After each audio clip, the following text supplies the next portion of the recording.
Então, vou esperar uns 5 minutos para ver se chega mais alguém. Enquanto isso, a gente vai falando do tema, né? Essa live foi motivada devido a uma outra live que a Tereza fez com a Kátia Bueno sobre Plutão em Aquário.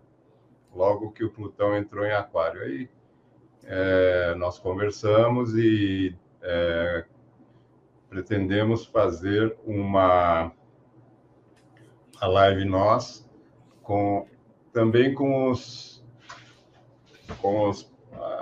as questões que vão acontecer em 2025, né? Vamos ter várias mudanças de planetas de signo, eles vão, voltam, é isso que a gente queria esmiuçar aqui para vocês, inclusive com uma retomada da questão Plutão em Aquário por parte da Tereza e como um aperitivo para o que vai acontecer em 2025.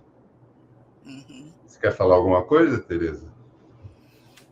Não, é exatamente isso que você falou. Nós estamos motivados, astrologicamente motivados, tem bastante gente nas redes sociais falando sobre Plutão em Aquário, então combinei com o Douglas, falei, vamos dar também a nossa versão e vamos dar também a nossa contribuição, porque sempre há uma diversidade, né, de informações, de enfoques, ainda bem, né, que a astrologia, em sendo simbólica, ela é praticamente infinita. Então, eu acho bacana que cada um também colabore com a sua visão. O Douglas, por exemplo, gosta muito é apaixonado, né? Que você falou, pela mitologia grega, né? E eu um eterno apaixonado. Eu também sou eternamente apaixonada pela astrologia, mas eu traio ela um pouquinho também com a psicologia junguiana. Então, aí tudo bem, elas conversam bem, não tem muita crise. Mas eu acho que cada astrólogo, dentro do seu ambiente, da sua concepção, mesmo de vida e de tudo, ele pode dar versões diferentes, né, que acrescentam e tal. E foi por isso que a gente resolveu fazer essa live. Então, vou apresentar a Tereza. Nós temos aqui Não é melhor você se apresentar? Porque aí eu vou continuar. Porque aí eu vou. O que você prefere? Você que sabe. Faça como você quiser, tá tudo bem.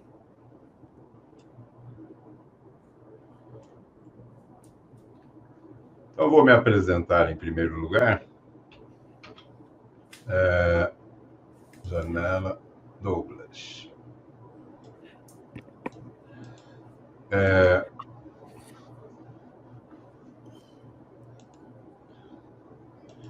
Eu acabei de lançar um site, né, o douglasmarney.com.br.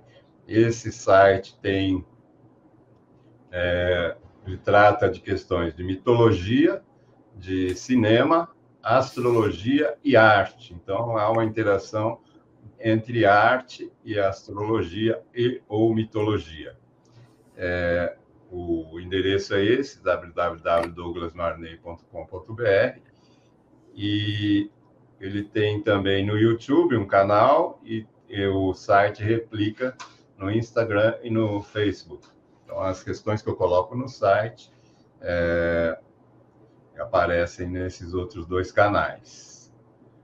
Eu queria só falar também do livro que eu lancei, que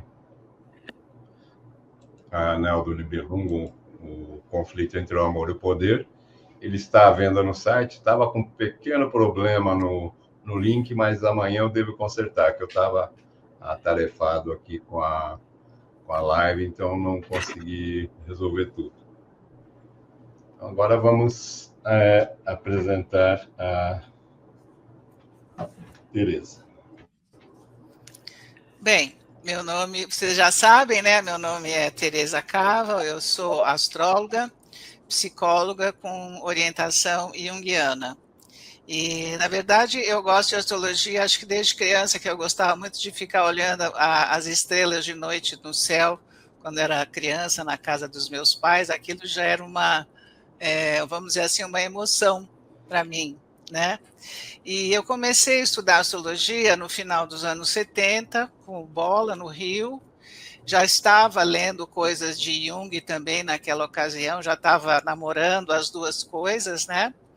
E depois, quando voltei para São Paulo, em 81, comecei já a trabalhar, já a atender pacientes, clientes, foi uma coisa muito dinâmica, muito até fácil para mim, num certo sentido. E eu sempre gosto de contar um pouquinho que nessa época, para os astrólogos e para a astrologia, foi um período muito legal, muito interessante, muito rico, porque estava tudo meio efervescendo, meio começando, né, Douglas? A gente fazia grupos de estudos, tinha seminários, tinha muitas publicações que iam chegando e a gente ia emprestando uma coisa um para o outro. E foi muito legal. E também teve a questão muito importante da revista Planeta, que na época estava assim no auge, publicava muitas coisas de teor esotérico, místico e muita astrologia. E eu fui chamada pelo Luiz Pellegrini, o editor, junto com outro grupo de astrólogos, inclusive nosso querido Valdenir, que já foi, e fazíamos umas edições especiais sobre astrologia, e que aquilo tinha muita receptividade, as pessoas gostavam muito, né? E aquilo ali me estimulou muito a questão da escrita. Eu continuei escrevendo sempre, sempre me aprimorando, estimulado inclusive por ele, inclusive em outras publicações diferentes. Então foi assim um diferencial, né, digamos, porque eu era uma astróloga que escrevia e isso me abriu também algumas frentes diferentes, né, e positivas, né? Inclusive eu trabalho para a editora Pensamento há 10 anos, É fazendo isso que eu justamente... queria mostrar. Fala. Queria mostrar dois trabalhos da Teresa. Primeiro, o livro, né, Astros e Arquétipos, e que ela lançou. Quando que você lançou, Teresa? Eu lancei esse livro em 2022. Recente, quer 22. dizer, recente entre aspas, né? Mas para mim ainda é recente, né? Nesse livro, Está à venda na Amazon, é na isso? Amazon. Uhum. E esse livro é uma, vamos dizer, uma junção, né? Uma interface, como eu chamo, da astrologia psicológica e da astrologia psicológica e da psicologia junguiana, né? Consegui assim, com o meu trabalho, com a minha observação, com os meus escritos e tal, eu fui montando essa coisa trans, né, como se fala, né, um conhecimento conversando com o outro e buscando os pontos em comum nos tópicos principais, nos tópicos teóricos, né, tanto da astrologia quanto da psicologia analítica. Esse livro, para mim, foi uma realização, foi uma festa, fiquei muito feliz quando lancei, e foi a síntese, né, desse trabalho todo, desses 40 anos, ou talvez até mais, já perdi a conta. E tem também, como ela estava dizendo, o Almanaque do Pensamento, onde ela é a responsável pelas publicações em termos de astrologia. Exatamente, E é isso. Então, basicamente é isso, né? Que eu tenho a contar assim de mim para vocês. E aí, o Douglas, você quer falar um pouquinho então da nossa proposta aqui, dos deuses, o que nós vamos ver, por que a O, importância desse momento astrológico? então, o ano que vem vão ter várias mudanças de planetas de signo. Eles estão ali na fronteira entre um signo e outro. Alguns vão e voltam, outros entram e ficam definitivamente. E cabe ressaltar que os 5 maiores planetas, né, os planetas lentos, são uma família, né? E eu gostaria de compartilhar com vocês um pouquinho de mitologia para a gente tentar agregar esse significado a todo esse movimento celeste que está acontecendo, né? Aqui às vezes funciona, às vezes não. Ou seja, né, o avô era Urano e o pai era Saturno, né, Cronos, E os filhos eram Júpiter, Netuno e Plutão. Os filhos de Saturno. Sim. E netos de Urano. Sim, era avô, filho e netos. Tá, ok. Aqui. Agora foi. Eu preparei uma pequena apresentação, que eu vou compartilhar com vocês, alguns slides, né? Tudo começa quando a Gaia, que tinha diversos filhos com Urano, se revolta e pede para alguém interromper aquilo lá, porque ela tem que guardar os filhos no Tártaro, que são as profundezas da Terra. Se coloca à disposição de Gaia e castra Urano. Depois, e aí Cronos toma o poder. Após isso, vem uma profecia que ele seria devorado, seria substituído por um dos seus filhos. Então, ele começa a devorar seus filhos. Todos. Ele teve 5 filhos, né? Poseidon, Hades e 3 filhas. 2 filhos e 3 filhas. Deméter, Hera e aquela do fogo do lar, Hestia. Quando chegou o 6º filho, a Réia, a sua irmã e esposa, substituiu por uma pedra, que temos um quadro do Saturno devorando o filho.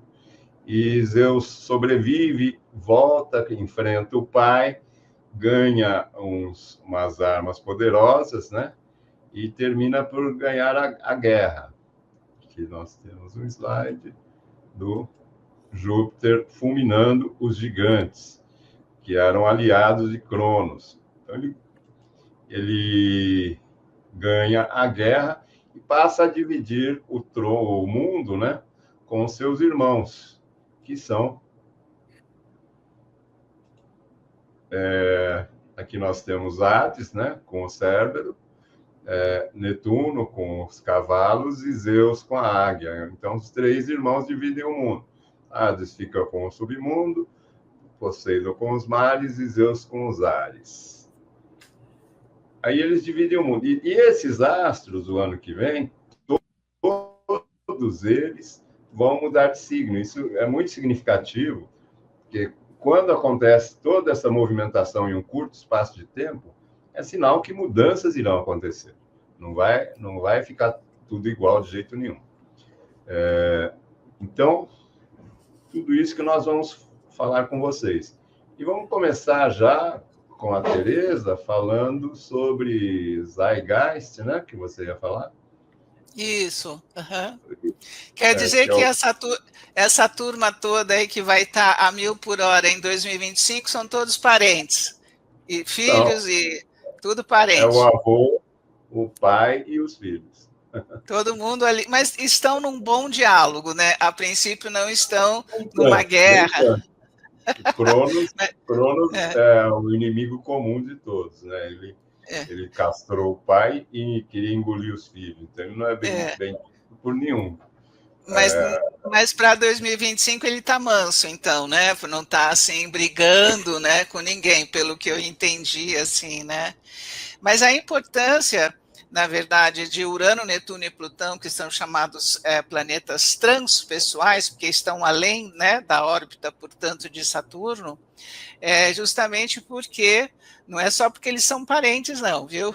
Mas é porque, assim, eles ficam muito tempo em cada signo. Eu até separei aqui o ano, só para vocês terem uma ideia, comparando com a Lua, porque a Lua faz a rotação inteira dela no zodíaco em 29 dias, um mês, né, digamos assim. O Sol faz em 365 dias, que é um ano. O Saturno faz a mesma volta em 29 anos. Plutão, então, o Netuno faz essa rotação em 164 anos, Urano em 84, e o Plutão glorioso faz o mesmo movimento em 240 anos aproximadamente. Então, para vocês terem uma noção do quão lentos são esses grandes planetas, né? Que Dane Rudhyar, um astrólogo francês já falecido, chamava-os de embaixadores da galáxia, porque faziam a ligação com o cosmos, com aquilo que está além do nosso mundo visível. Então, essa conotação de transpessoal tem a ver com isso, e geracional, porque ao ficarem muito tempo em cada signo, né, eles marcam determinadas gerações, como a gente se refere, às vezes, a geração dos anos 60, a geração dos anos 80 tinha essa ou essa característica, e tem também como é que a gente chama? Eventos históricos, que depois o Douglas vai dar um exemplo para nós, mas esse momento que a gente encontra muito um termo que explicita muito essa situação de um momento histórico que estamos atravessando, tem uma palavra em alemão que se chama Zeitgeist, né, que traduzido chama-se o espírito da época ou espírito de um tempo. Tá? Então, que vento que está tocando o barco nesse nosso momento planetário agora, que é aquilo que a gente vai falar. Eu vou só pegar uma frase pequena da Liz Green, como ela descreve a palavra Zeitgeist, porque acho que é importante para todos nós entendermos e porque provavelmente vocês vão encontrar essa palavra por aí. Considero o sentido da palavra Zeitgeist muito rico e preciso, pois abarca de maneira muito ampla e incrível o incrível dinamismo psíquico humano que se verifica através das gerações e de seus processos históricos e culturais correlatos. Os diferentes alinhamentos planetários encontram ressonância e correspondências específicas com fenômenos humanos. Então, Douglas vai falar para nós de um momento histórico muito relevante, para dar o exemplo para vocês do que é o Zeitgeist de uma época. A gente pode pegar o Renascimento, né, para ilustrar isso daí, que como aconteceu o Renascimento. Quando Constantinopla foi tomada pelos muçulmanos, todo aquele comércio que vinha pela Rota da Seda, por terra, foi interrompido. E os sábios que estavam lá em Constantinopla mudaram-se para a Itália. E lá ele começou um caldeirão cultural que terminou com a ocorrência de 3 grandes pessoas geniais, que são Galileu, né? Não, Galileu não.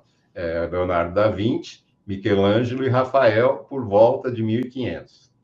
Nesse mesmo tempo, aconteceram as grandes navegações, inclusive Vasco da Gama chegou à Índia, depois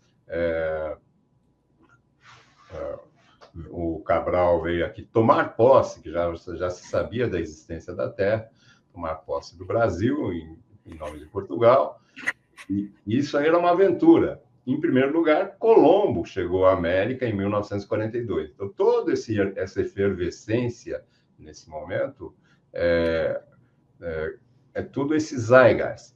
Para complementar, o Copérnico, né, em 1530, ele lança a teoria heliocêntrica, porque até aí valia a teoria geocêntrica. E isso aí causou a sorte dele, que ele morreu no ano seguinte que lançou. Então, ele não teve nenhuma consequência por lançar uma teoria tão, vamos dizer assim, revolucionária.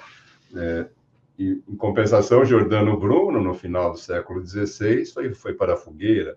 Galileu, no início do século XVII, teve que abjurar dos seus conhecimentos, senão seria também preso e levado à fogueira. Então, o Zeitgeist é esse momento efervescente cultural, que pode ser também chamado agora, né, com todas essas inovações tecnológicas que nós vamos presenciar daqui para frente. Sempre há uma quebra de um paradigma vigente, né, de alguma coisa que está valendo, e de repente aquilo não vale mais, como o Douglas citou, a questão da teoria, né, heliocêntrica, geocêntrica, que foi um negócio que deixou todo mundo muito atordoado com aquilo, né? São os paradigmas, né? São as crenças de uma determinada cultura ou civilização, uma época histórica. Vinha desde Ptolomeu, né, Aristóteles também assinou embaixo dessa teoria, então a igreja estava muito confortável.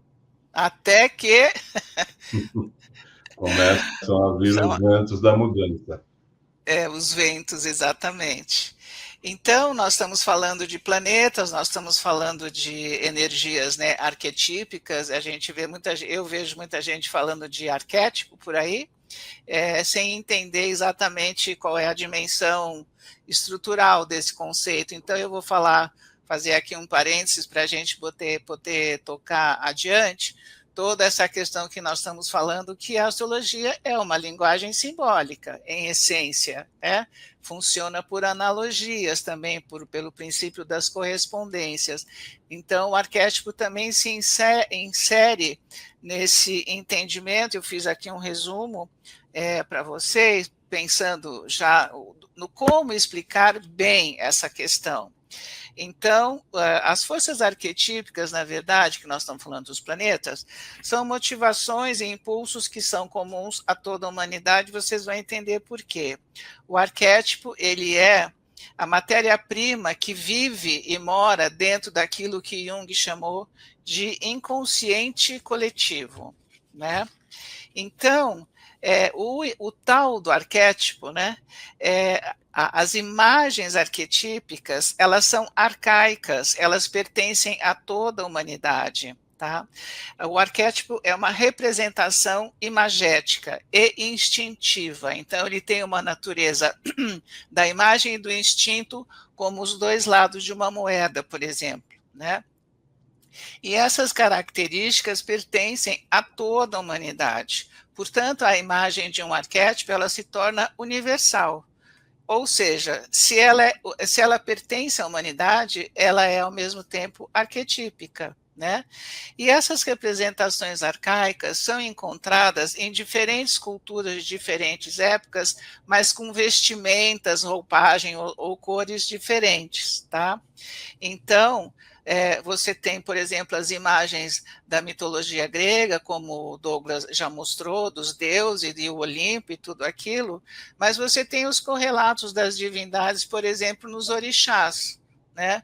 Então, Deus é a representação da justiça divina, é sempre representada com um raio, e na nossa religião, digamos assim, né, no nosso conhecimento sobre as matrizes africanas, nós temos essa mesma representação com o orixá, que se chama Xangô, tá? Então, você quer mostrar as imagens, Douglas? Eu vou mostrar aqui. Então, eu vou falando. Então, tem dos deuses, da mitologia, a gente tem no aspecto dinâmico psicológico o arquétipo, digamos assim, que é aquilo que a gente chama da maternidade. Aqui é um Xangô, né, que também tem um raio, é uma imagem rica, né, bonita, em tons vermelhos. Tem uma outra também. Essa também é a representação de um orixá, do Xangô. E a outra a próxima é a representação do soldado, do guerreiro, que a gente encontra, por exemplo, na astrologia, através do planeta Marte, da força do soldado, do guerreiro, que tem uma espada e que vai lutar pela sua pátria ou pelo seu rei, tá? Que é o que nós estamos vendo aqui. Então, tem toda a questão simbólica da superação, da força, da coragem, da ousadia, etc., que a gente relaciona com Marte, tá? E depois nós temos também, por exemplo, um outro arquétipo, que é o arquétipo da mãe, ou da maternidade, que é um arquétipo, assim, universal. Essas imagens, elas provocam em nós uma comoção, uma emoção, uma sensibilidade, porque são coisas que dizem respeito a esse contexto arcaico das imagens, que é a Nossa Senhora, enfim, o instinto materno e o arquétipo da maternidade, da família, ele é muito forte em todos nós, porque ele está dentro do famoso chamado inconsciente coletivo, então pertence a todos nós, tá?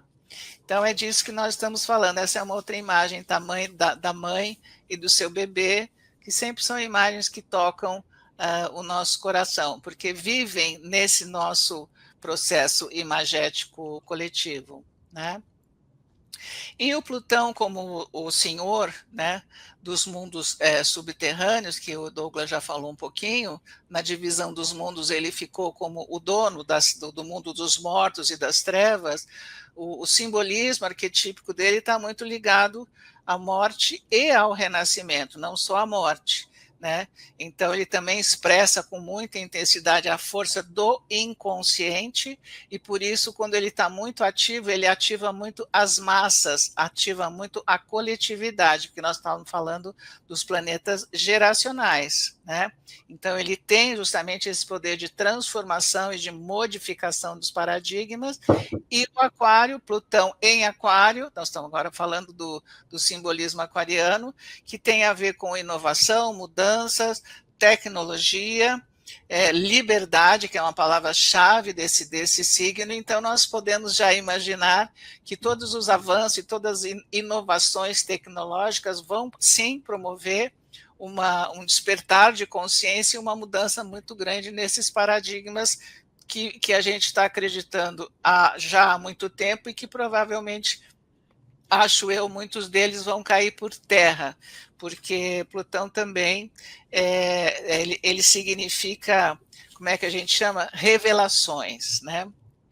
E eu tenho aqui um resuminho, que ele é considerado um grande cronometrista da consciência coletiva, Plutão, porque tem um poder extraordinário de desencadear revoluções e transformações, sejam elas sociais, sejam elas políticas, culturais ou econômicas, que é uma coisa que a gente já está começando a entrar nisso. Então, os fatos históricos são muito marcantes, com trânsitos fortes de Plutão, como a gente já viu, como, por exemplo, o exemplo do Renascimento, mas você também tem as grandes revoluções e tudo, e mesmo as guerras, né? E o Plutão sempre acaba sendo associado aos transes da história, essas transições, esses momentos meio loucos também, né? E é o que estamos vivendo agora nesse conflito, de muitos desafios entre todos os continentes, ninguém está satisfeito, então a coletividade está muito agitada, e a gente vê muitas alterações, né? Na educação, na cultura, na saúde, nas instituições financeiras. Então esse processo, como eu estava comentando com o Douglas, ele já começou, não é uma coisa que vai começar lá em 2025, não, ele já está atuando, porque na astrologia tudo é um processo, então não é que começa num dia e termina no outro, não, aquilo já está, ele já, inclusive porque ele já deu uma passadinha rápida em aquário, né, Douglas, esse ano. Ele depois voltou, né? Ele já deu uma sapiada ali, já deu uma olhada, né, take a look, né, dá um opa, como é que tá o negócio, saiu, e agora ele volta com força, agora já está em aquário, né, e agora já esperando os irmãos lá dele, os filhos ou irmãos, nem sei, né, Douglas, vai estar esperando a turma dele, os irmãos, está esperando os brothers para dizer, agora vai com tudo, né. Então, uma das coisas que eu observei, que eu acho que tem a ver com a entrada do Plutão em aquário, porque isso também já começou, que é o fenômeno que nós estamos chamando agora de BRICS, né? Que são aqueles países, Brasil, Índia, tal, a África do Sul, China e Rússia, e que começou em 2009, quando Plutão entrou, né, em Capricórnio. E então você vê que agora a consolidação desse grupo está acontecendo, né? E eles estão fazendo aportes, assim, vamos dizer, bastante fortes, né? Assim, no sentido de questionar muito a hegemonia do Ocidente, porque eles, por enquanto, são mais do Oriente, né? Do leste do planeta, né? Então, os planetas são Brasil, Rússia, Índia, China e África do Sul. Eu tenho aqui um pequeno resumo. O que é o BRICS, para quem não sabe? É um bloco político e econômico de países emergentes que fazem um contrapeso bem relevante contra a hegemonia do Ocidente, Estados Unidos e Europa. A Europa frequentemente se impõe muitas regras que contrariam grande parte dos seus membros, né? Então a gente percebe uma grande insatisfação naquele G7, G20, Z30, sei lá o quê, porque são pessoas que se auto-votaram, se auto-colocaram naquela situação e sendo que coordenam o mundo e dão todas as regras, e isso gera muita insatisfação. E, de um modo geral, bem resumidinho, eu tenho aqui algumas palavras-chave de quais são as propostas desse grupo dos BRICS e por que me soa de uma forma aquariana. Cooperação ativa entre seus membros para que possam se desenvolver financeiramente, tecnologicamente. Aumentar a representatividade dos países. Criar estratégias mais colaborativas entre si. Pedir por menos guerras, mais benefícios e menos guerras. A proposta essencial ali que me pareceu importante é que eles possam, né, independentemente de outros países que vão entrar, ou que até já entraram, é que eles possam negociar entre si os seus próprios recursos através de suas próprias moedas, fugindo da questão sempre muito presente na economia mundial, que é o dólar. Tudo é cotado em dólar e transacionado em dólar, né? Então, eles querem fazer esse novo dinheiro que vai surgir, dizem que vai surgir, que vai ser todo lastreado em ouro. O novo presidente lá dos Estados Unidos já bufou, já disse que não, que imagina. Então, é claro que vai haver resistências e movimentos de aceitar ou não. Enfim, é uma questão... vamos dizer assim, já está em andamento esse assunto, né? E a gente está falando o Plutão fica 20 anos em cada signo. Então, nós vamos falar aqui de mudanças que irão acontecer, sim, paulatinamente durante, no mínimo, 20 anos, né, Douglas? Não vai acontecer amanhã. É uma coisa de processo, como tudo na astrologia. Então, isso na área assim, geopolítica, eu observo, eu tenho essa observação em relação ao Plutão e o que ele pode movimentar nesse sentido da geopolítica no planeta.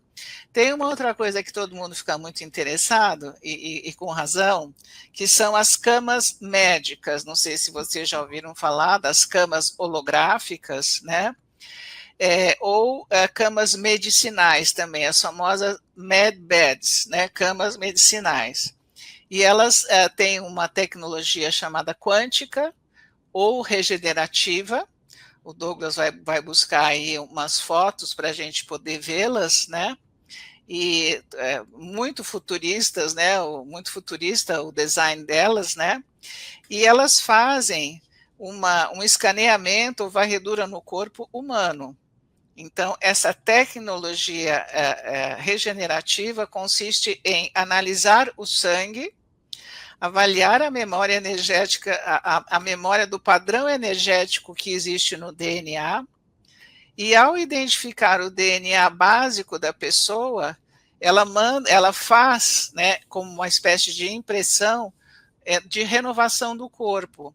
Então, ela é capaz de reconstituir tecidos, ossos, órgãos que estão danificados, ou quebrados, ou retirados do corpo, de acordo com a frequência vibracional que existe no corpo da pessoa, tá?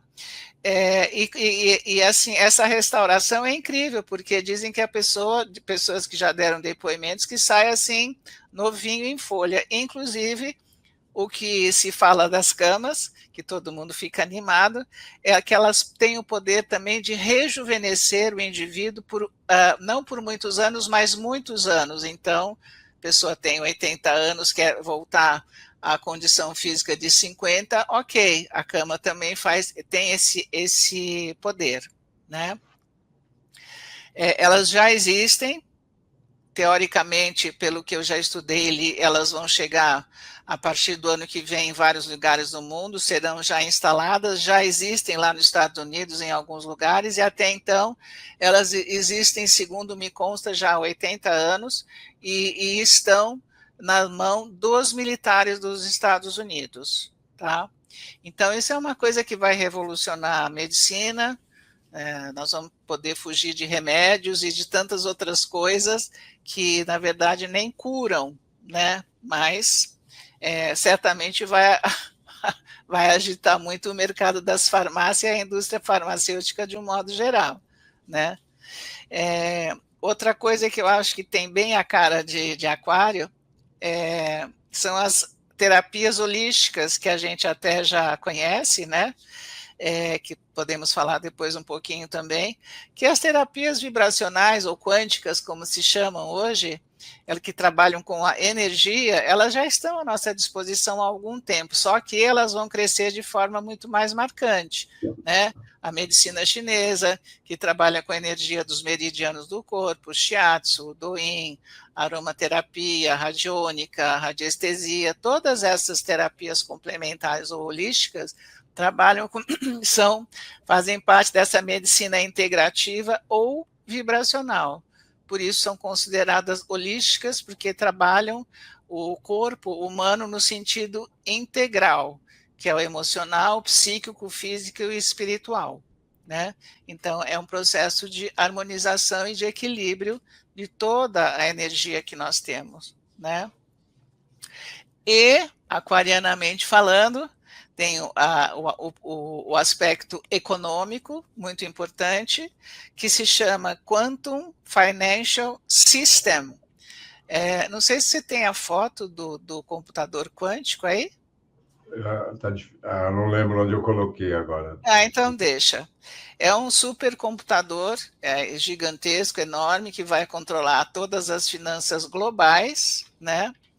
E eu escrevi aqui, ele irá substituir, esse sistema financeiro quântico vai substituir as operações bancárias globais e deverá trazer muito mais rapidez no processamento de dados, redução de ataques cibernéticos e pode detectar fraudes imediatamente. Então, é um sistema que tem muito mais transparência do que o nosso sistema atual com os bancos e tal, né? Esse sistema será livre de interferências externas e ele funciona através de satélites. E então nós estamos falando do aspecto da economia, do dinheiro, de como vai ser as movimentações financeiras também paulatinamente. E como ele funciona via satélite, ele vai funcionar, segundo eu estudei, pela Starlink, que é uma rede de satélites também que já existe e já está operando no mundo já há algum tempo.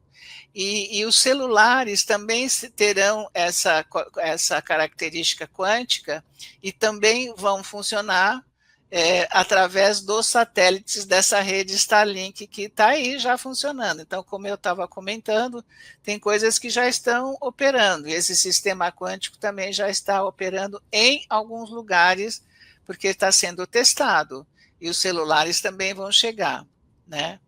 E eu acho que os celulares vão ser bons eu acho que serão bons para nós, porque vai ter um acesso muito mais rápido, né, mais barato, não vai ter censura nem vigilância estatal e será protegido dos hackers, né, porque funcionando via satélites não terá as interferências que a gente sofre normalmente, né.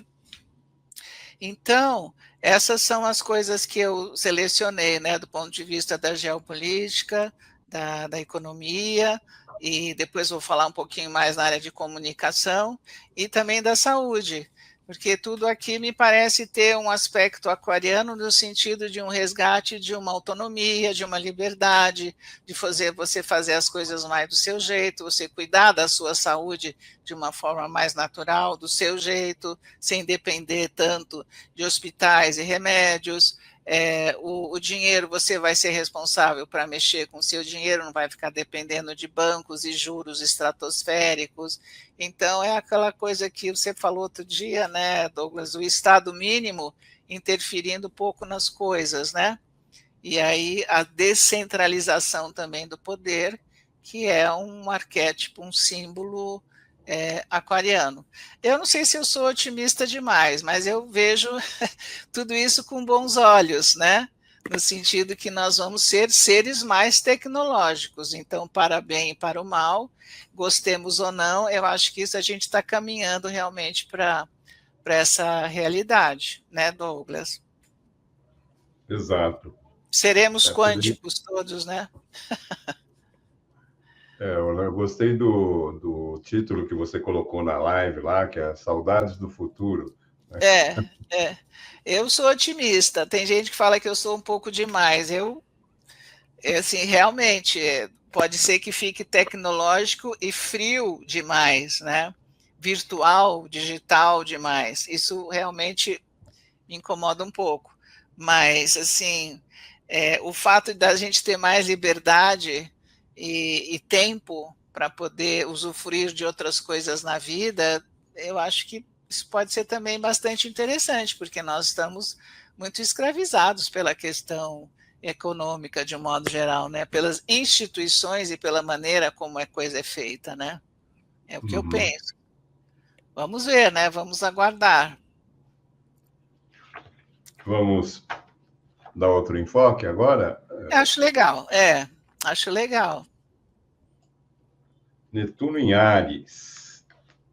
Netuno em Áries, ele sai de Peixes, no dia 30 de março ele entra em Áries. Então, vocês imaginem, o Netuno estava ótimo em Peixe, passou lá um tempão. O Peixe é um signo de água, é frio e úmido, né? Em termos de elemento, e ele sai daquele ambiente confortável e entra num ambiente quente e seco. Sai do frio e úmido, que é Peixe, entra no quente e seco, que é Áries. Ele se assusta tanto, isso é uma brincadeira, que ele, em julho, ele entra em movimento retrógrado e no fim do ano ele já está volta para casa 29 de Peixes. Termina o ano em 29 e 30 de Peixes.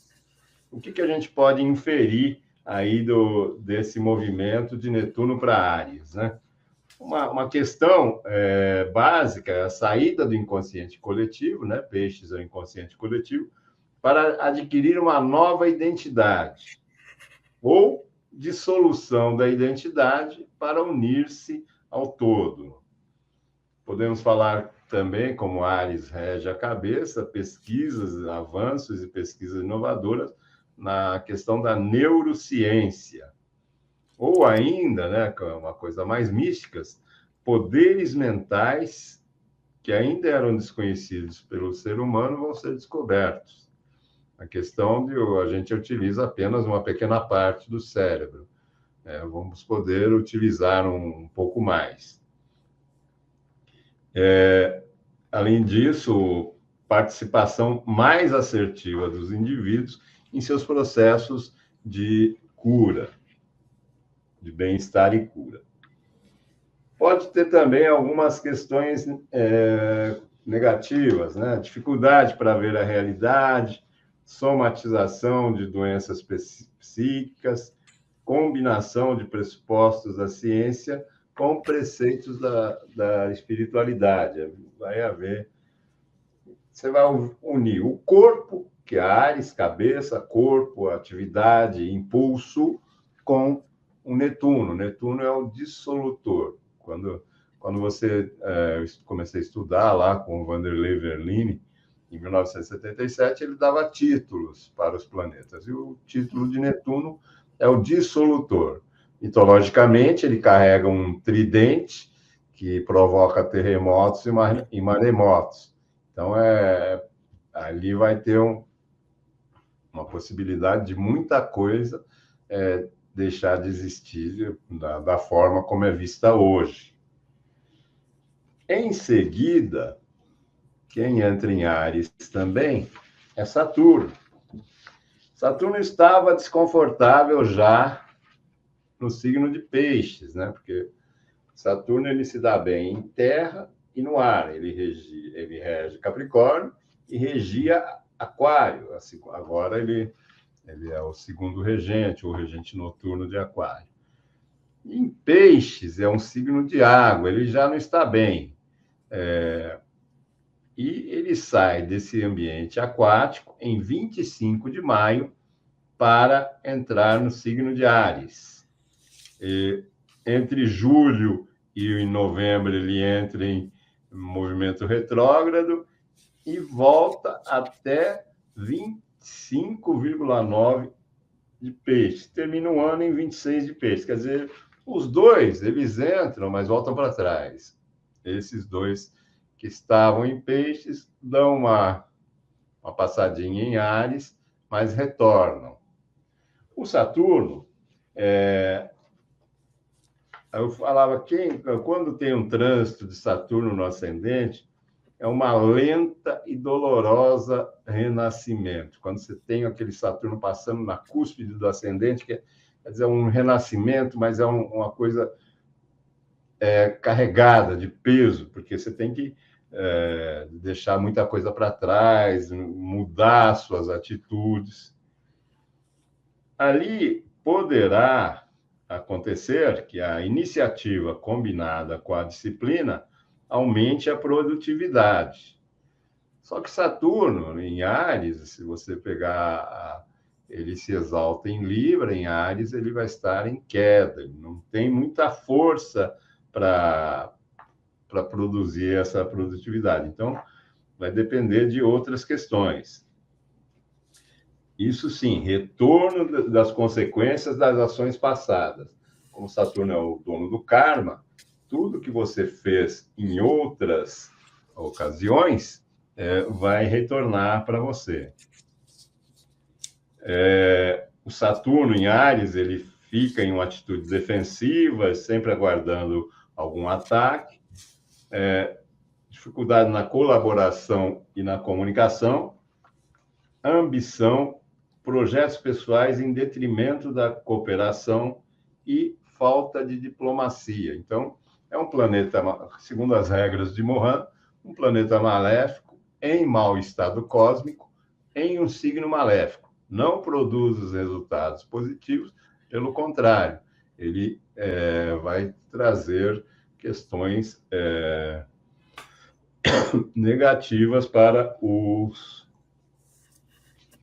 usuários. Por fim, em junho, nós teremos o ingresso de Júpiter em Câncer. Esse entra e não volta mais.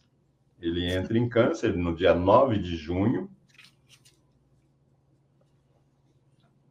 mas ele entra em movimento retrógrado, porém termina o ano em 21 de Câncer. Ele não volta mais para Gêmeos. Ele vai ficar um bom tempo por aí.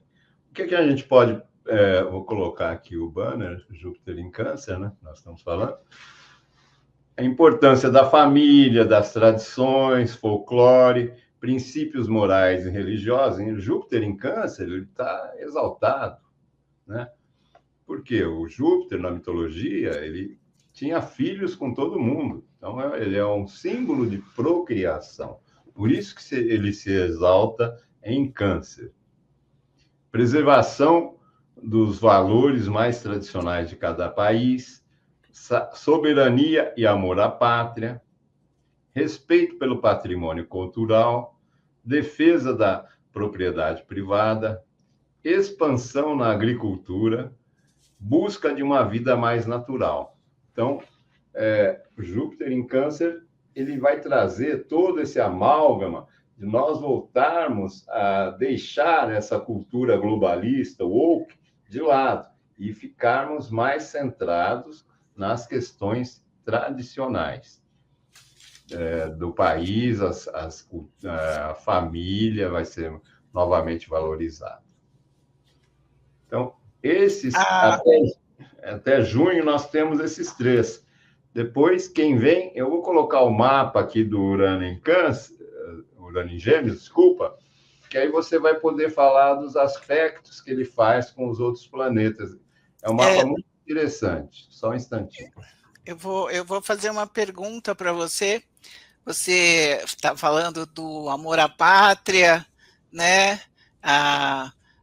O enaltecer a família, os hábitos conservadores, e às vezes eu leio algumas coisas também, já que estamos falando de coisas também coletivas, né?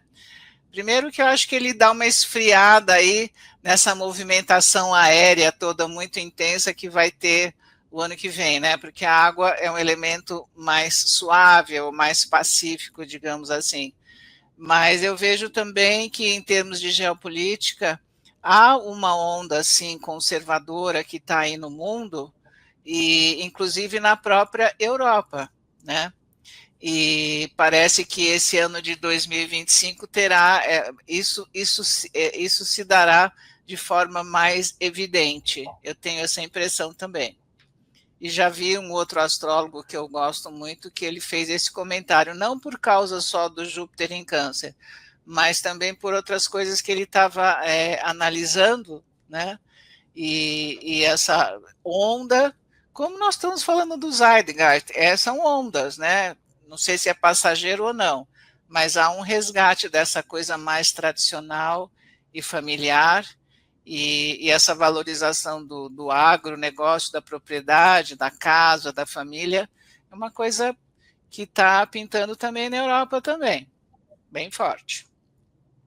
Então, aqui nesse mapa, você vê que nós temos aqui a conjunção Saturno-Netuno, né?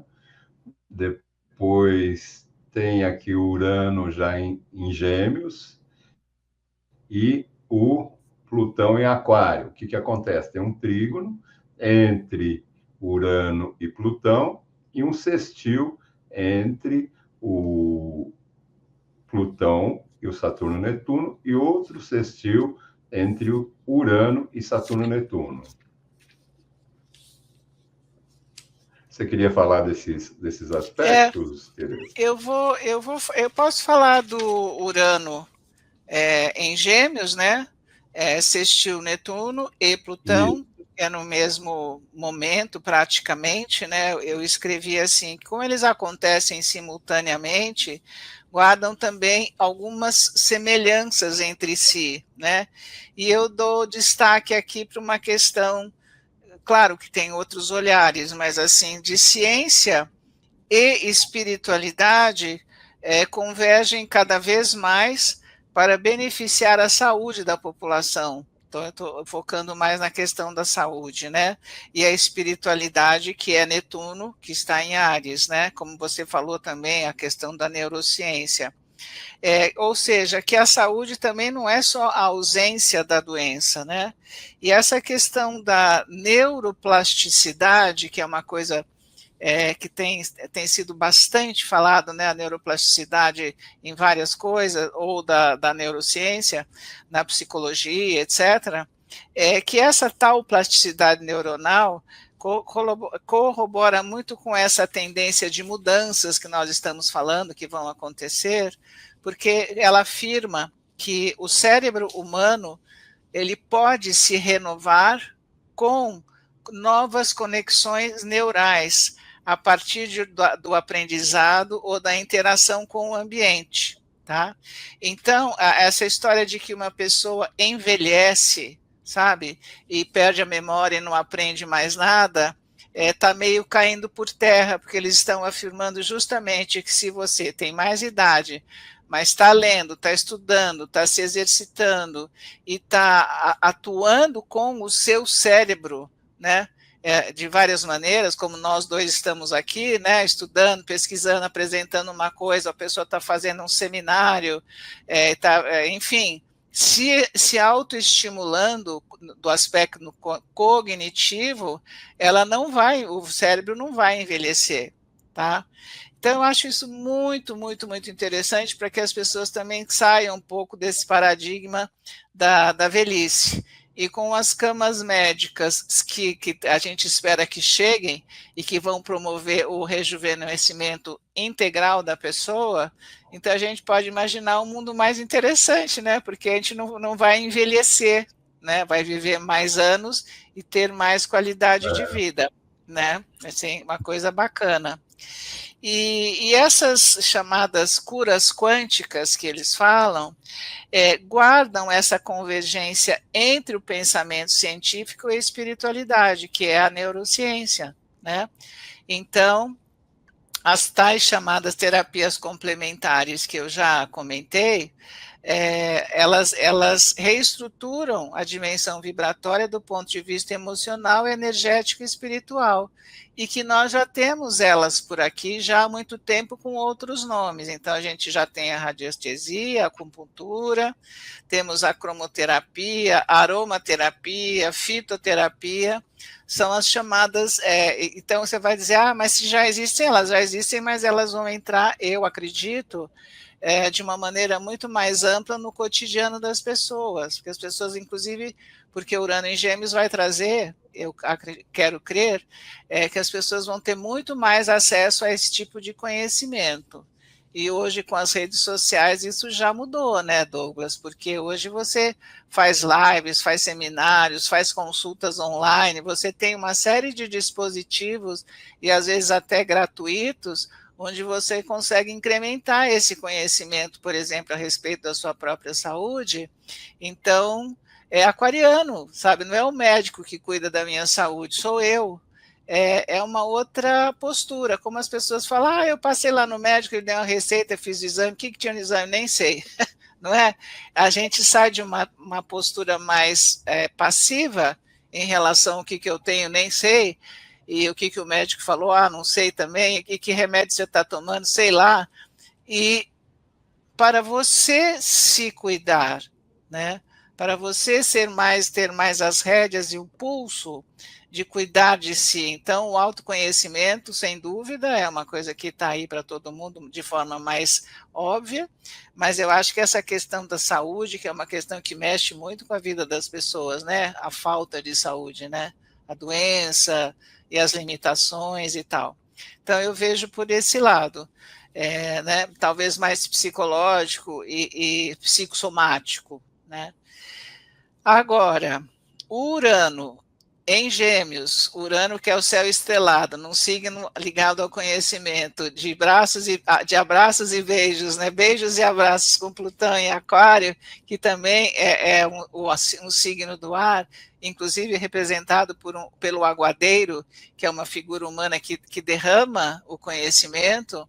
Então, acho que nós seremos muito beneficiados, será um período muito frutífero para a aquisição de novos conhecimentos. Então, eu tenho aqui a descentralização do conhecimento, que eu acho importantíssimo. Aquilo que nós já falamos dos celulares que vão funcionar via satélite, onde você tem muito mais liberdade para se comunicar. A questão do sistema financeiro, que eu também já comentei, onde os ativos digitais serão muito mais protegidos, né, pelas quebras do mercado, da corrupção. Então, isso promove mais liberdade e mais integração, uma integração mais saudável da economia global, né? Teremos também revelações muito fortes que vão acontecer e vão chegar, e isso não vai demorar muito, inclusive de coisas que ficaram ocultas e escondidas de todos nós, e que vão aparecer. Gêmeos também é a educação, é o transporte, então acredito que nos próximos anos nós vamos ter modificações, eu acho que mais positivas e mais criativas, digamos assim, na área de educação, né? Dos transportes. As redes sociais poderão ser reestruturadas de uma forma a colaborar também com a educação em geral, né? E a outra coisa, eu acho que a mídia, que é Gêmeos, né? A mídia certamente vai passar também por uma reestruturação, porque está sendo muito criticada da forma como ela interage, muito associada à elite e aos governos, né? Então, acho que vai haver uma quebra nesse sentido. E, finalmente, o que a gente já comentou hoje, o contato com os extraterrestres, né? Que também já existem aí há muito tempo e agora esses contatos estão se intensificando e a gente está vendo agora, de uma semana para cá, cotidianamente, esses contatos acontecerem. Muita gente, eu acho até que erroneamente está interpretando isso como drones e tal, mas não são. São naves mesmo, espaciais, e eles estão fazendo contato conosco, porque se Urano, que é o céu estrelado, está em trígono com Plutão, nós vamos ter contato também com outras galáxias. Estamos falando de planetas transpessoais, que nos ligam a outras dimensões de consciência, né? Então, eu acho que é como a gente já comentou, digo de novo, não é exatamente uma novidade, mas talvez essa novidade vai fazer parte do nosso cotidiano. Imagina a gente se comunicando com extraterrestres daqui para frente, como é que vai ser, o que isso vai mudar na nossa compreensão de vida, o que nós vamos conhecer em termos de novas tecnologias, porque eles são muito mais avançados do que nós, etc. Então, isso vai promover, acho que uma verdadeira revolução aí na nossa visão de mundo. Não sei se você concorda comigo, mas me parece que está chegando aí uma mudança gigantesca com esses contatos, né? Que a gente está vendo agora Então, cotidianamente. eu queria Fala. só fazer um histórico, né? Que tudo Tá. isso começou em 47, quando houve uma queda de um objeto voador num rancho próximo na cidade de Roswell, nos Estados Unidos. Aí foi tudo cercado pelas autoridades, né? E as pessoas que estiveram lá foram afastadas, ameaçadas para não revelar o que tinham visto. E, posteriormente, elas fizeram um comunicado oficial que se tratava de um balão. Ah. Mas isso motivou lá nos Estados Unidos o projeto Blue Book, que foi uma série de estudos sistemáticos sobre os OVNIs, né? Que eles chamam de UFO, Unknown Flying Object, realizado pela Força Aérea. Ele começou em 52 para determinar se os OVNIs eram uma ameaça para a segurança nacional dos Estados Unidos e analisar cientificamente. De 52 foi até 69. Foram recolhidos mais de 12 mil relatos de OVNIs e concluíram que a maior parte deles eram erros na identificação de fenômenos naturais, como estrelas. Porém, 701 relatos foram classificados como inexplicáveis, mesmo após uma análise rigorosa.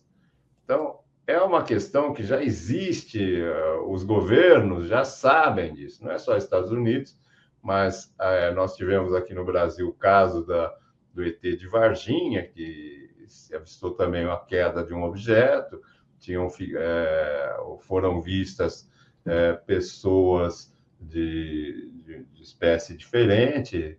Ficou bem conhecido esse caso, né? Exatamente. Mas a mídia e os governos, eles tentam desacreditar as pessoas, não querem comunicar esse fato. Só que agora, hoje, o negócio está ficando tão descarado, né? Está aparecendo em tanto lugar, no Pará, na New Jersey, até no Rio de Janeiro, aparecendo com tanta frequência que já não está dando mais para negar a existência, né? Agora, se a gente voltar na história, os Anunnaki, né, no tempo dos Sumérios, eles eram pessoas gigantes, eram seres de outra dimensão, que vinham ali para ajudar o desenvolvimento da raça humana, né, que tudo começou lá na Suméria. E, então, essa questão de UFOs, se até agora eles não fizeram contato, e dizem que estão apenas observando, né, a evolução das coisas, talvez para evitar uma guerra nuclear, que seria muito maléfica para o planeta, eles só interfeririam caso houvesse uma ameaça iminente de acontecer uma guerra nuclear. Aí eles poderiam interferir para que o planeta não seja destruído por essas imbecilidades, né, de governos querendo ter mais poder que os dos outros. Tem também, continuando nesse assunto, a inteligência artificial. Nós vamos usar bastante agora em Gêmeos, né, com Urano em Gêmeos. A inteligência artificial é uma ferramenta muito boa, que toda ferramenta tem as suas aplicações. Ou ela é aplicada para propósitos produtivos, ou ela é aplicada para a fazer alguma coisa não muito republicana, né? Muito lícita. Então, para, para, para nós que estamos aqui esperando a evolução da ciência, essa ferramenta de inteligência artificial certamente vai ser muito benéfica para quem souber usar. Exatamente. Exatamente, essa é a questão que se coloca, né? Eu não estudei muito sobre esse assunto, mas vejo algumas pessoas que têm já uma concepção de vida, de ser humano, que transitam mais na área da filosofia, acham que a gente não deve se preocupar, não sei, realmente não posso afirmar nada, porque, afinal, quem criou tudo isso foi o próprio ser humano. Então, esse cérebro que temos aqui em cima da cabeça, ele ainda é mais poderoso, sim, do que as máquinas e tudo, mas que a gente não deve... essa professora que é de filosofia, chama-se Lúcia Helena Galvão, e é uma pessoa fora de série. Ela é muito querida, muito inteligente, muito capaz, é uma pessoa que faz a gente pensar de um jeito diferente. Ela disse, bom, a sensibilidade, a intuição, a subjetividade, a capacidade de refletir, etc. e tal, é inerente ao ser humano, mas não é a máquina. Então, acho que ainda o homem tem realmente essa, como é que ela fala? Essa vantagem. Não é isso que ela fala exatamente, eu estou falando do meu jeito. Para a gente não achar que ela vai desmerecer ou vai desqualificar a nossa capacidade, porque ela também não tem as outras que nós temos, intrínsecas. Não sei se eu me fiz entender. Uhum.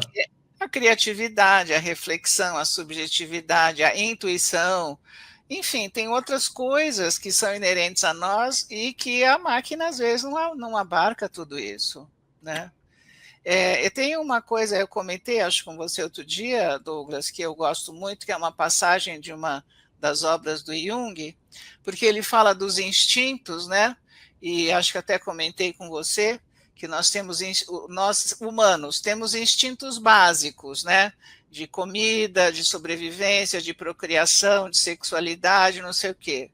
Mas o homem, o ser humano dentro da natureza como um todo, o único ser criado, vamos dizer assim, que tem a capacidade de reflexão, por isso eu estou me lembrando dessa coisa que a Lucilena falou, a reflexão, é um instinto que o Jung chama do instinto cultural por excelência. Nós temos uma capacidade de reflexão que os demais seres da natureza, vegetal, animal, não têm.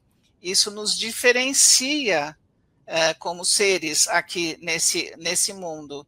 E isso nos permite uma série de coisas, inclusive aquilo que o próprio Jung fala como o objetivo da prática analítica, como ele via, que é o processo de individuação, e que eu, de uma certa maneira, também associo também um pouco a esse mundo aí aquariano, que é você se conhecer melhor, você saber o que você veio fazer aqui, né? E ter isso como um norte, como uma bússola, que é a questão ligada ao autoconhecimento, você saber de fato o que você veio fazer aqui e contribuir também de alguma maneira com aquilo que você pode.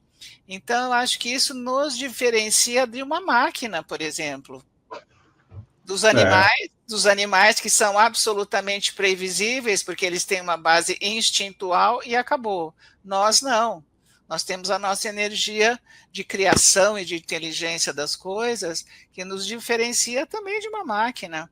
Eu penso assim, então acho assim, não sei se vai ser bom, não vai ser bom, não posso opinar, mas assim, isso nos leva também a nossa individuação, que é refletir. A gente está aqui para evoluir, para crescer, né? Então, a astrologia é uma ferramenta extraordinária? Com certeza, com certeza. Né? Eu gosto mais da astrologia. Mas, enfim, eu estou fazendo aqui fazendo uma divagação aqui já, né? O papo está tão bom que já está com 1h20. Mas aqui acho que a gente não tem um tempo, né? Assim, não tem. Bom, se você quiser partir para as considerações finais, então, né? Assim, não sei se... Só vou voltar naquele mapa que nós vimos, o último mapa, Tá. para falar um pouco do...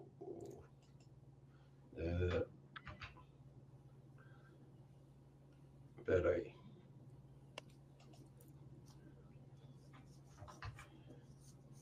Olha, pessoal, me perdoem, mas eu estou iniciando nessa tecnologia aqui. Alguém fez alguma pergunta, Desse último Douglas? mapa, esse momento, até agora não. A gente pode abrir para pergunta. Só vou falar desse momento específico, que é final de julho, né? Quando Urano entrar em Gêmeos, nós vamos ter todos os planetas em signos modificados ao que eles estavam anteriormente. Então, esse é o grande ápice da mudança no ano que vem, a partir da entrada de Urano em Gêmeos. Depois começam a acontecer retrogradações, e aí a coisa que chegou até esse ponto, né, em termos de mudança, ela começa a voltar a alguma configuração anterior, para depois, em 2026, entrar com tudo, cada um no seu novo signo, que eles vão passar aí algum tempo. Que esses planetas, só o Júpiter é mais rápido, né? Ele fica só um ano em cada signo, os outros demoram bem mais. Saturno fica 2 anos e meio, Netuno um montão, acho que 11, né? Por aí, 11, 12, né? O Netuno em cada signo, Urano 7, e assim vai. Então, esse momento, e aqui nós vamos ver um trígono entre Urano e Plutão, um sextil entre Urano e Saturno e Netuno, e um sextil entre o Plutão e o Saturno e Netuno. Essa conjunção Saturno-Netuno, muita gente acha difícil de entender, né? Por exemplo, eu tenho essa conjunção no mapa quando ele estava em Libra, e foi coincidentemente quando foi fundada a Petrobras. Então, a Petrobras, ela consegue fazer estruturas em alto mar, entendeu? O Saturno é o estruturador e Netuno o mar, então ela faz estrutura. É realmente uma questão muito difícil, porque se o Saturno é o estruturador, o Netuno é o dissolutor. Então, como que vai acontecer esse movimento, né? Historicamente, nós tivemos essa conjunção em 1917, no final da guerra, em Leão. Leão é o signo do rei. Então, tinham 3 grandes impérios em 1917. Pouco tempo depois, nenhum deles. Tinha o Império Austro-Húngaro, tinha o Império Alemão e tinha o Império Russo. Todos eles foram, vamos dizer assim, exterminados, né? E depois teve em 53, logo após a Segunda Guerra Mundial, em Libra, o que prevaleceu? A Guerra Fria, aquele movimento assim ameaçador, prestes terminou na crise dos mísseis de Cuba, quando a União Soviética quis mandar mísseis para Cuba, e ali houve os Estados Unidos não deixou e deixou para lá. Então, foi evitada o que poderia ser uma grande guerra nuclear. Posteriormente, nós tivemos essa conjunção em 89, quando em Capricórnio essa conjunção aconteceu, coincidentemente, quando caiu o Muro de Berlim. Toda aquela estrutura da cortina de ferro da União Soviética se dissolveu. O Netuno, em Capricórnio, conseguiu dissolver toda aquela estrutura que já se mostrava arcaica em relação àquele momento. E agora ela vai acontecer em Áries. O que a gente tem esperança? Eu, pelo menos, tenho. Se Áries representa a belicosidade, que essa conjunção, que ela vai acontecer de modo... Ela acontece o ano todo aqui, indo e voltando, em Áries, em Peixes, mas ela vai acontecer de modo exato em 2026. Então, nesse momento exato, a minha esperança é que a belicosidade do ser humano diminua, que seja dissolvida a belicosidade, que nós entremos em um mundo mais pacífico. Essa é a minha esperança. Assim seja, né? Eu também. Acho que todos nós estamos sonhando, né? Sonhando não, desejando e precisando de um mundo mais pacífico, como você disse, menos beligerante, porque estamos num estopim atualmente, né? Temos várias guerras espalhadas pelo planeta e uma situação meio que sem saída, né? Então, eu quero crer também que Muita você gente está sofrendo. muita gente sofrendo, nossa, e muita violência também em todos os lugares, em todos os países, Europa, tudo, né? Tá. Deus queira que seja. Eu acho que vai. Nós estamos vivendo, para mim, as dores de um parto, com cheio de contrações e dores, e vai ser difícil. 2025 tem coisas boas e tem desafios, mas eu quero crer que vem coisa nova por aí. Eu tendo a ser otimista, né? E com o conhecimento, eu acho que a gente ganha mais liberdade mesmo, né? Então, vamos aguardar, né? Vamos aguardar. Não é ficar torcendo, é ficar participando, né? Tem uma pessoa que eu gosto muito, um professor que fala assim, você às vezes conta uma coisa boa, e a pessoa fala assim, tomara.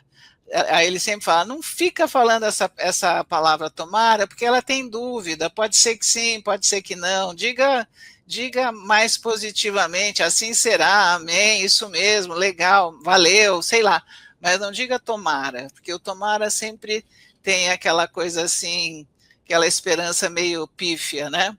E então eu não uso mais essa palavra, nunca. Eu me esforço para não dizer, mas assim, é o que eu espero, wishful thinking, né? A gente espera que a coisa caminhe, mas nas considerações finais, afinal, eu acho que a gente tem que participar das coisas, né? Não só ficar apontando o dedo para aquilo que está errado, porque tem bastante coisa sempre, o mundo sempre foi assim, violento, etc., mas contribuir com alguma coisa que você possa dar, né?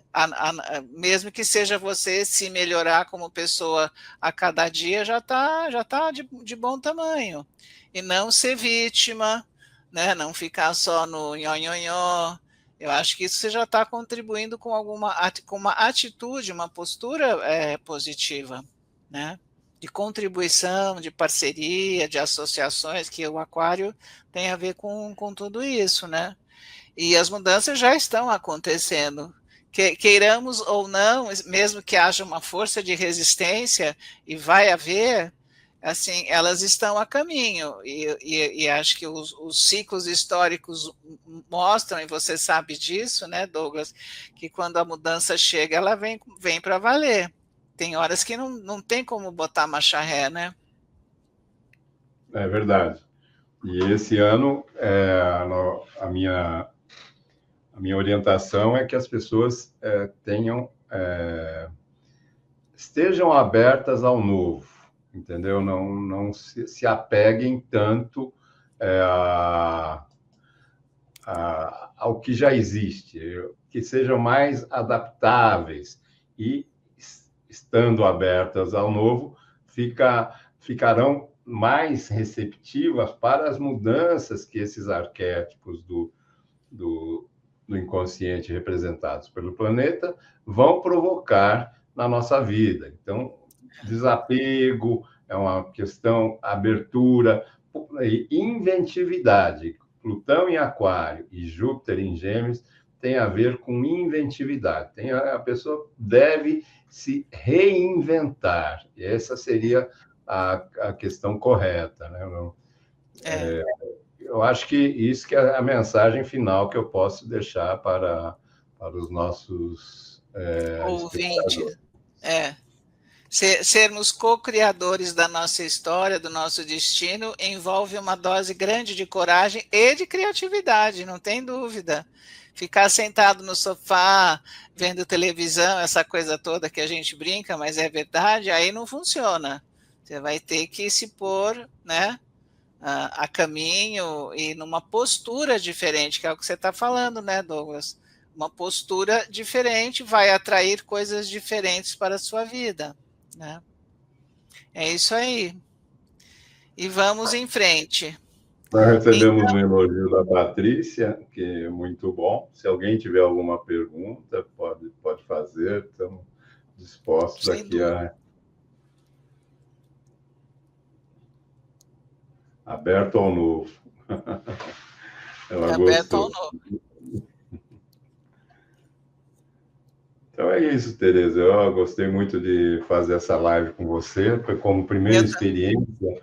Estava bastante apreensivo com essas questões tecnológicas, mas no fim deu tudo certo e conseguimos passar uma mensagem para quem nos a primeira vez é isso mesmo, dá uma ansiedade, uma coisa, será que, né? Mas tudo bem, a gente faz, depois a gente pode fazer outras também, que envolvam mitologia, esses aspectos mais psicológicos, a história dos mitos ou dos contos de fada, um pouco, né? Para voltar para esses temas também mais subjetivos, né? Que estimulam também a criatividade, a inspiração das pessoas, né? Tudo isso. Então, eu também quero agradecer a presença das pessoas, também gostei muito de fazer essa live, eu acho esses temas de Plutão, para mim, são sempre fascinantes, sempre foram, e a gente pode fazer outros encontros, então, Douglas, muito obrigada. Está bom. Obrigado, eu que agradeço a sua presença e a presença de todos, e vamos em frente, abertos ao novo. Abertos ao novo, isso aí. Então, um beijo para todos, obrigada. Igualmente.